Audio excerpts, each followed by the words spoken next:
Hello everyone, I am DG Bairam, working as an assistant professor in the Department of Chemistry, KTHM College, Nashik. Welcome back in this online lecture. Friends, in the last lecture, we have discussed the various problems. Now, today, we will see the relation between delta G and delta G naught. Also, response of equilibria to different conditions and the relation between Kc and Kp. So let's start with the distinction between delta G and delta G naught. Basically, we know that the Gibbs free energy of the reaction depends upon the concentration of reactants and products and is related with this equation, that is the delta G is equal to delta G naught plus RT ln Q. Now here Q is the reaction quotient. We have already discussed in previous lecture what is the reaction quotient. Okay, and at equilibrium the delta G is equal to 0 and Q is equal to K at any chemical reaction. So the change in Gibbs free energy is equal to 0 and the reaction quotient is equal to the equilibrium constant. So we can write this equation as delta G naught is equal to minus RT ln K. Here delta G is equal to 0 and Q is equal to K. So we'll give this equation delta G naught is equal to minus RT ln K. So delta G naught remains constant during the reaction. Basically, it does not change with the composition of the reaction mixture. Now, let us see the problems. So the first problem is a 50-liter reaction vessel contain 1 mole N2 gas, 3 mole H2 gas and 0.5 mole ammonia gas. Will more NH3 be formed or will dissociate when the mixture goes to equilibrium at 400 degrees Celsius? The equation is, here the reaction is given, N2 gas combined with 3 moles of H2 gas, it gives 2 moles of ammonia gas, and the equilibrium constant for this reaction is 0.5 at 400 degree Celsius. Okay, so in this problem we have to find out the NH3 will dissociate or not. Now, first of all, in this problem we have to find out the concentration in mole per liters. So let us first find out the concentration in mole per liter for ammonia. So here ammonia, the number of moles of ammonia is already given, that means 0.5, and the total volume is 50 liter. So the 0.5 by 50 will give the molar concentration in mole per liter. That means 0.01 mole per liter. So this is for ammonia molecule. Next, the concentration in mole per liter for H2 gas. The number of moles of H2 is 3.0 per liter. Sorry, per volume, that means 50 is equal to 0.06 mole per liter is the concentration of H2 gas. And the finally for N2 gas. So the number of moles for N2 gas is 1. 1 divided by 50 is equal to 0.02 mole per liter. So these are the concentration in mole per liter. Now, in the last lecture we have seen the activity. So the activity is dimensionless. Hence, the dimensionless concentrations for these gases are 0.01 for ammonia gas, 0.06 for H2 and 0.02 for N2 gas. These are the dimensionless concentrations. Okay, so we know that how to write down the equilibrium constant for a given reaction. Now here we have to take the reaction quotient. So reaction quotient is denoted by the symbol Q. So Q is equal to, so how to write the equilibrium constant or the reaction quotient for a given reaction? That means the product divided by reactants with its respective stoichiometric coefficient. So in this reaction the product is ammonia. So we can write Q is equal to NH3 raised to power 2 to indicate the stoichiometric coefficient. Here stoichiometric coefficient is 2. So we can write 2 NH3 square divided by reactants. So reactants are N2 and H2. So N2 into H2. Stoichiometric coefficient, that means the number of moles, 3. So H2 raised to power 3 by, okay.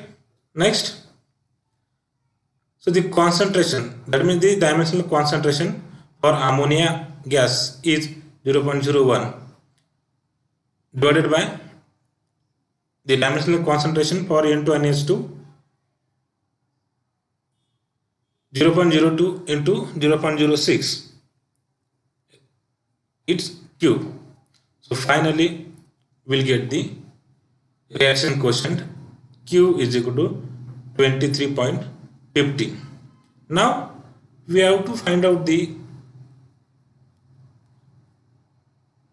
will more NH3 be formed or will dissociate for this reaction? Now how to find out?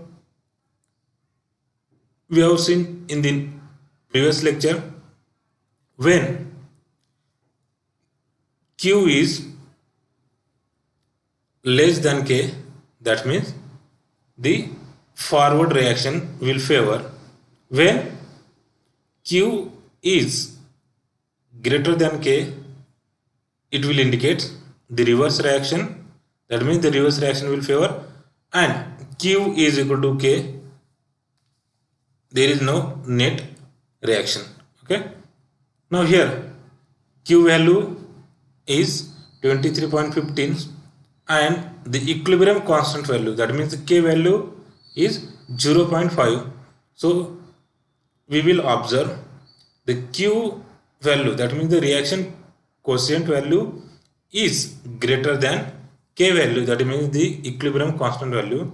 So we can say that when Q is greater than K, then the reaction will favor in the reverse direction.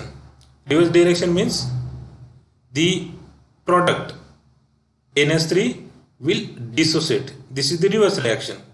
Okay, so in the reverse reaction, the more ammonia gas will dissociate and will favor the backward or reverse reaction.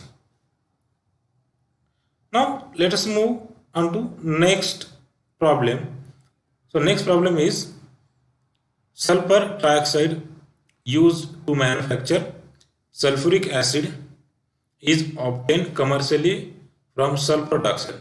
A reaction is given: 2 moles of SO2 gas combined with O2 gas gives 2 moles of SO3 gas.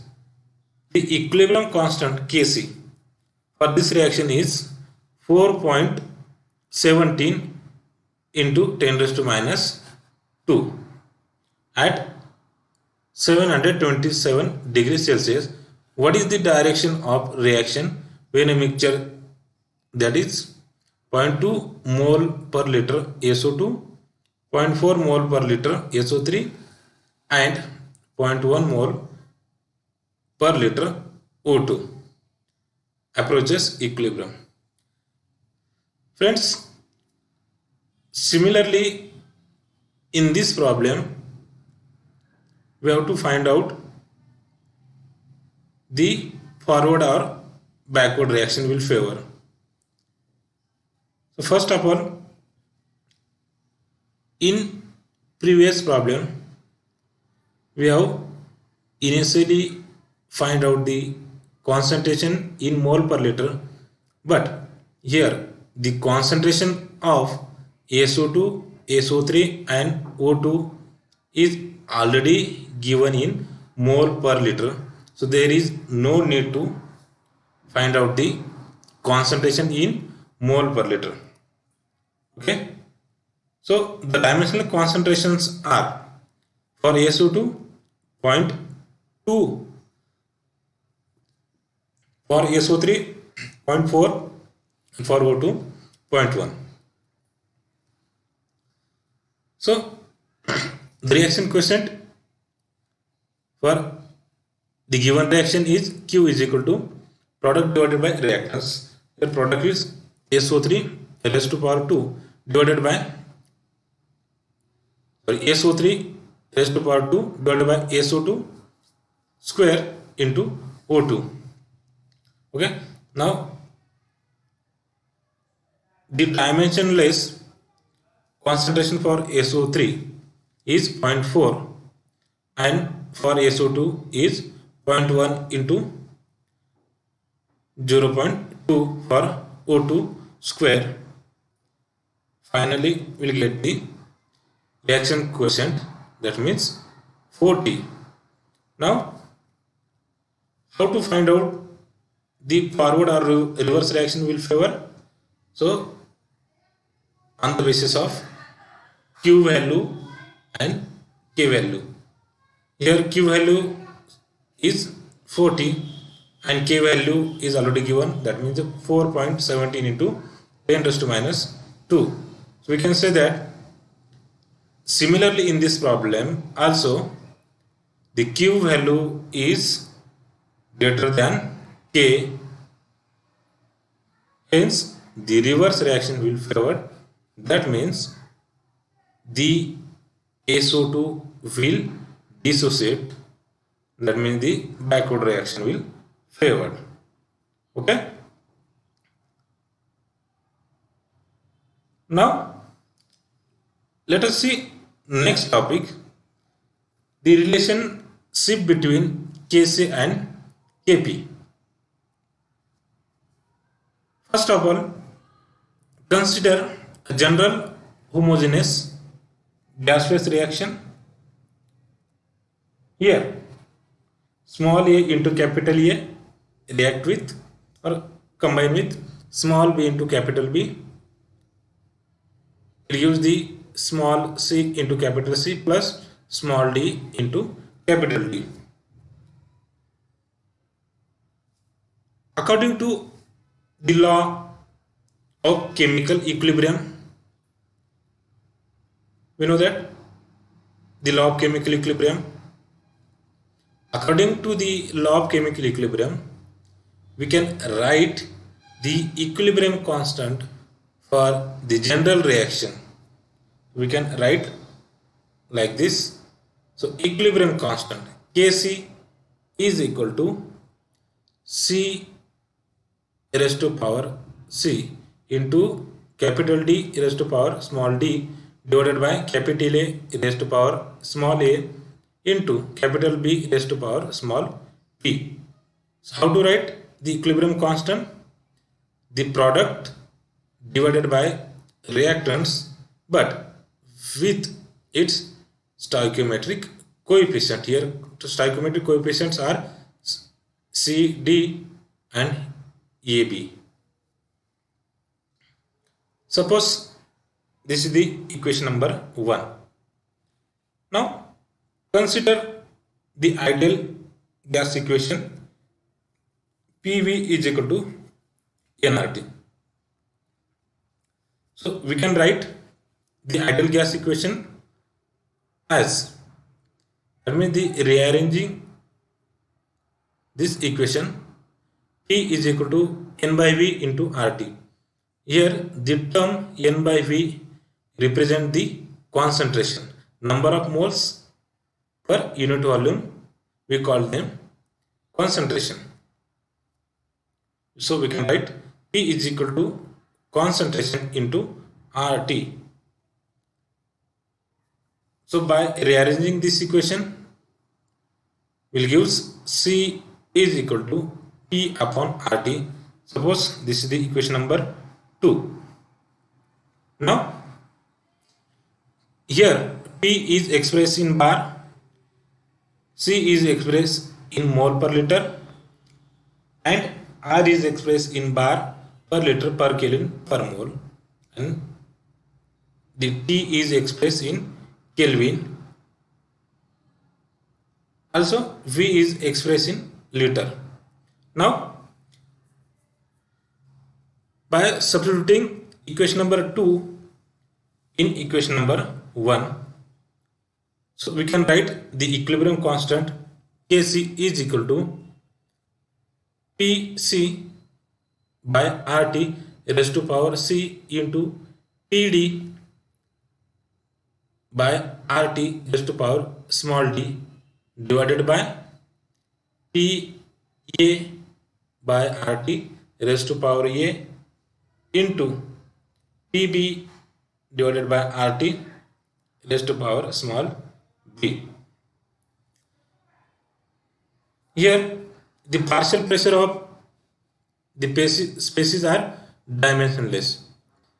According to the activities, the partial pressures of the species are dimensionless. So by rearranging this equation, Kc is equal to Pc raised to power small c into Pd raised to power small d divided by Pa raised to power small a into Pb raised to power small b into 1 by RT raised to power C plus D divided by 1 upon RT raised to power A plus B. Okay, so Kc is equal to Kp into 1 by RT raised to power C plus D minus A plus B. Now here this term we can write as Kp. In the previous lecture we have seen the equilibrium constant for concentration as well as partial pressure. So P indicates the partial pressure. So we can write this whole term as equilibrium constant for partial pressure. So Kp into 1 by RT. By taking 1 by RT common, raised to power C plus D minus A plus B. Next, Kc is equal to Kp into RT. We can write 1 by RT or this term as RT raised to power minus C plus D plus A plus B simply by rearranging this equation.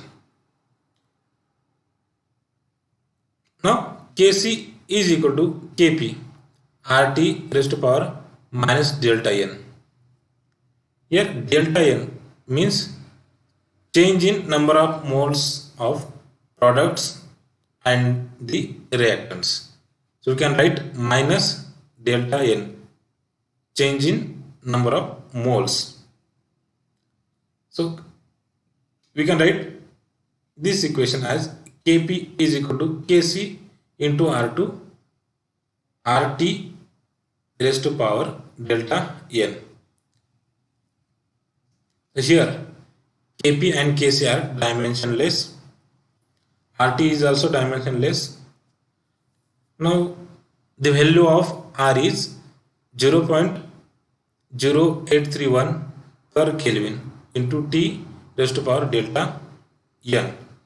Kp and Kc into 0.0831 per Kelvin into T raised to power delta n. Okay, so the R value is 0.0831. Now let's move to another topic, that is the response of equilibrium to condition.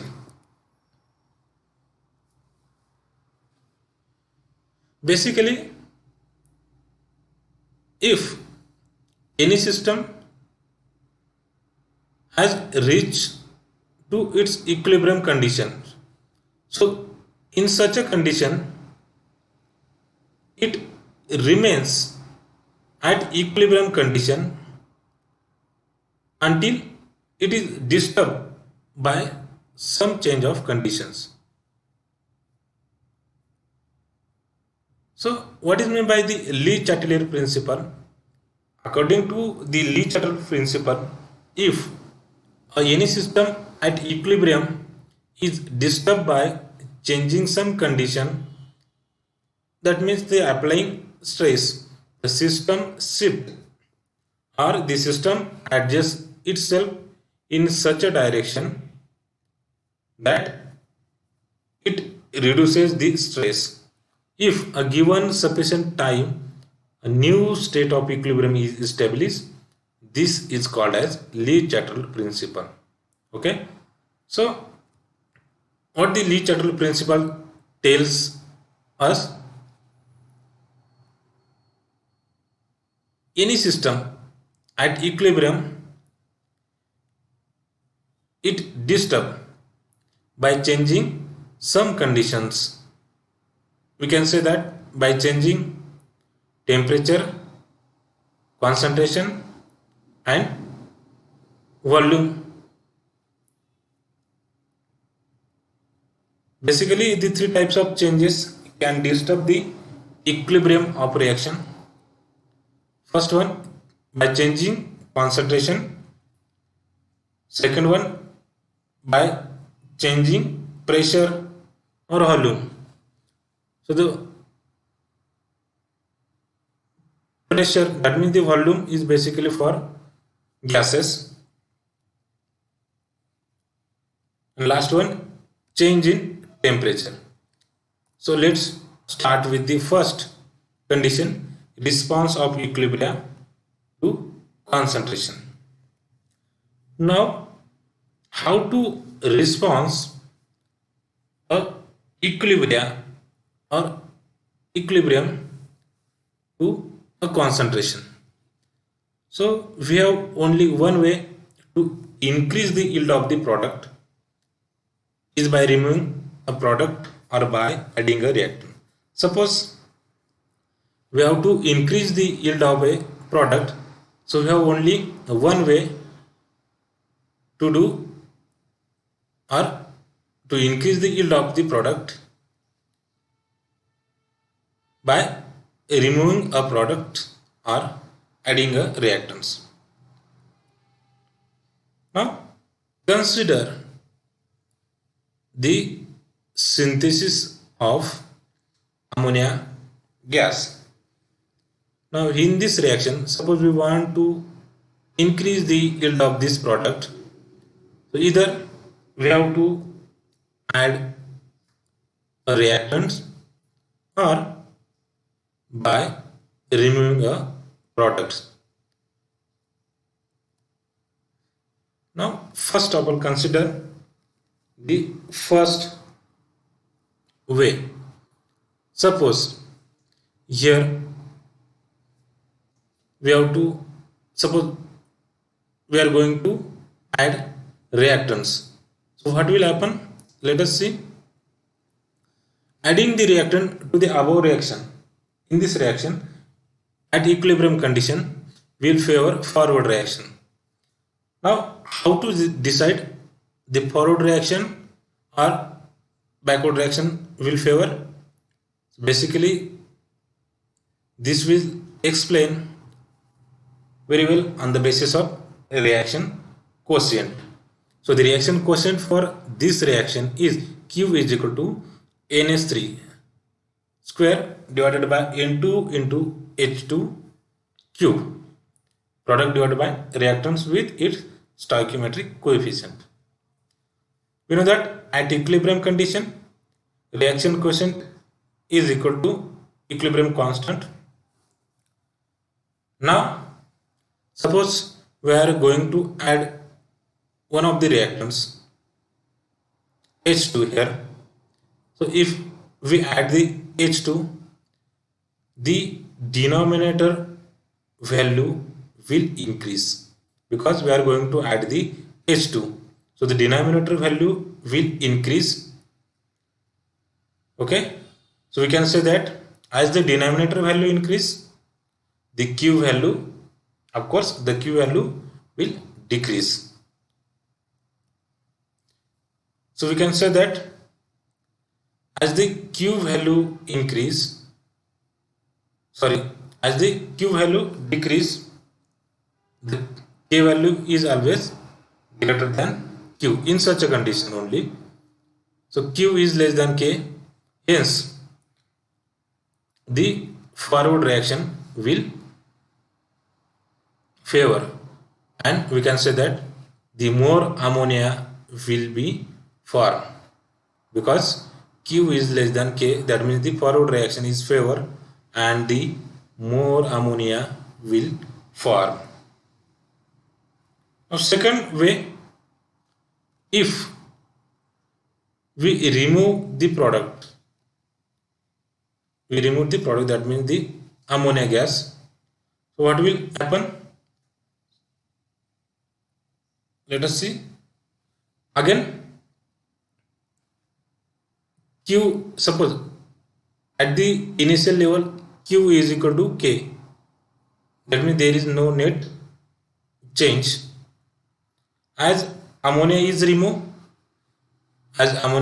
here, numerator value will decrease.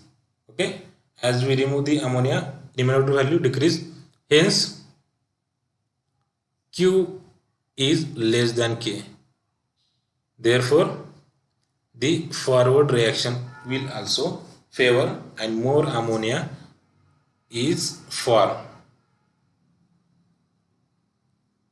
Now let us see second conditions, that is the response of equilibrium to pressure.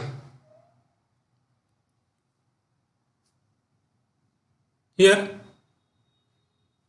changes in pressure have little effect on the concentration of solid or liquid, because we know that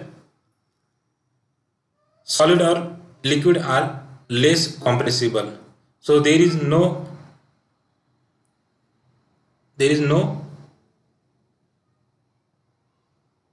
large effect on a solid or liquid, but changing pressure do significant changes in concentration of gases, because the gases are compressible.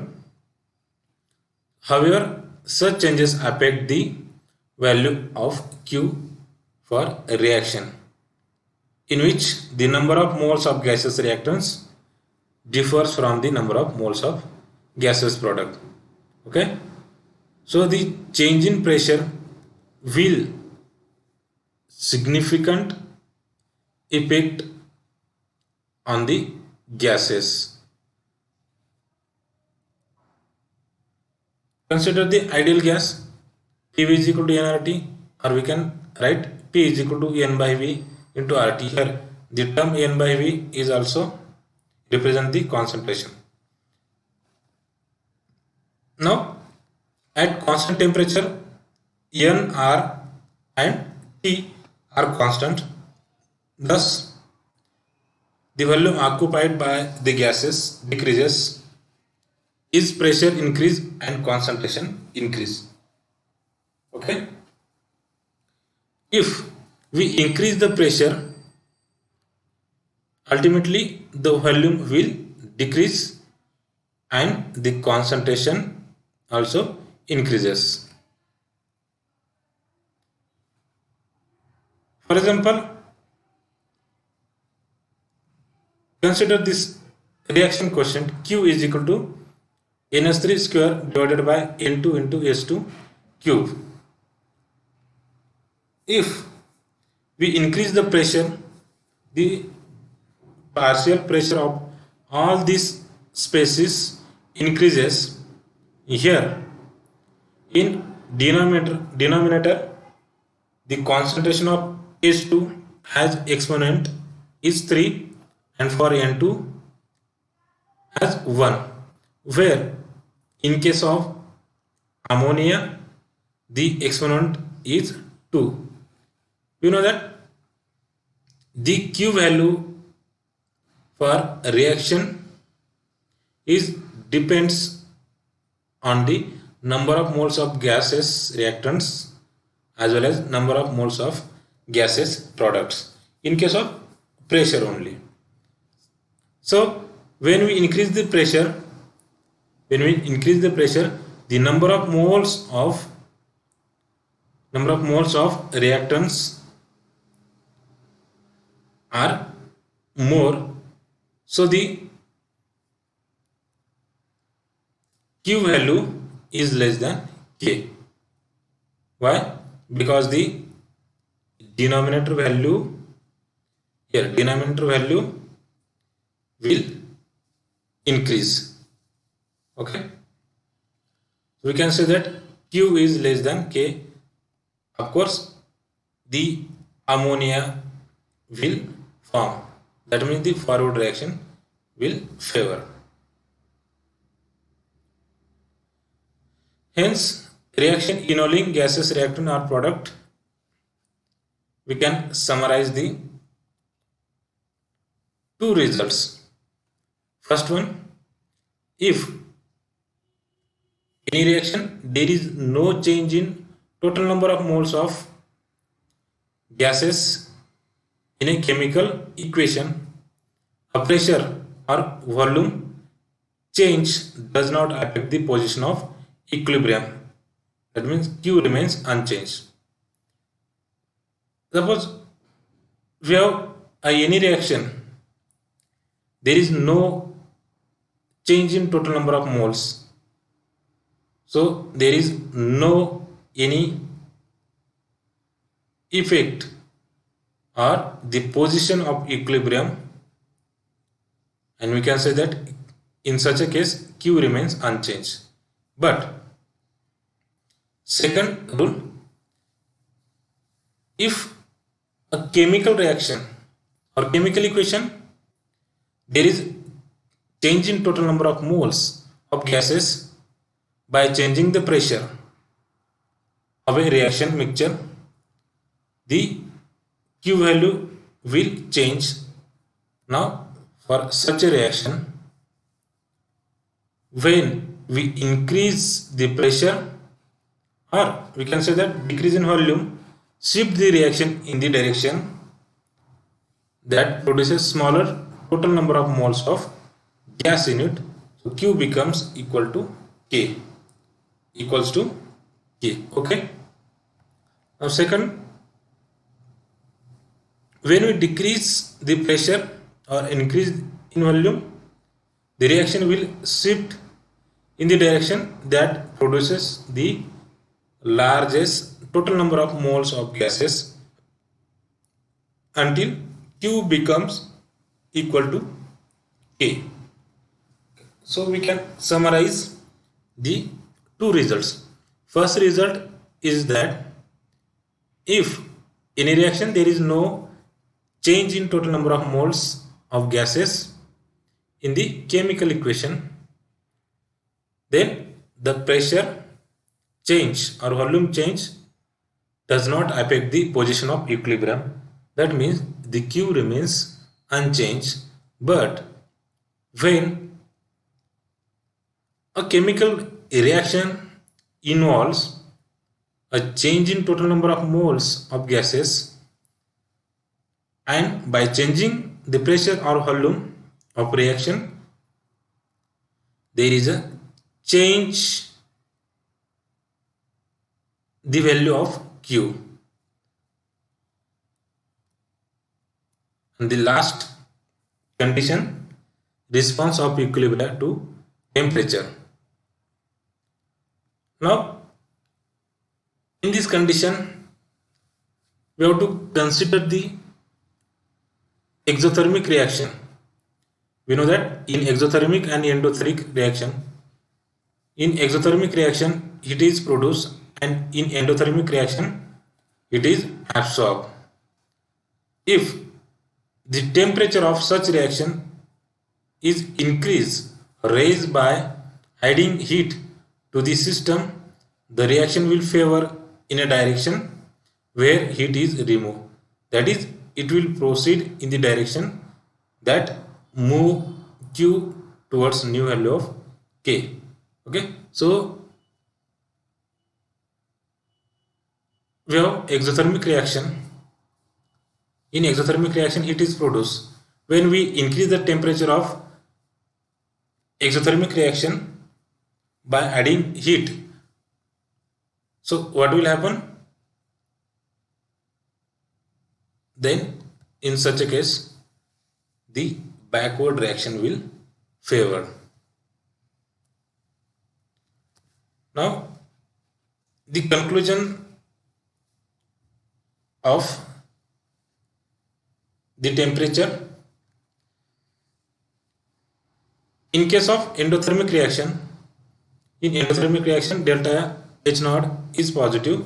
The amount of product are increased at equilibrium by an increase in temperature. Here K is higher at higher temperature. For an exothermic reaction, delta H naught is negative. The amount of product are increased at equilibrium by a decrease in temperature. Here K is larger at lower temperature.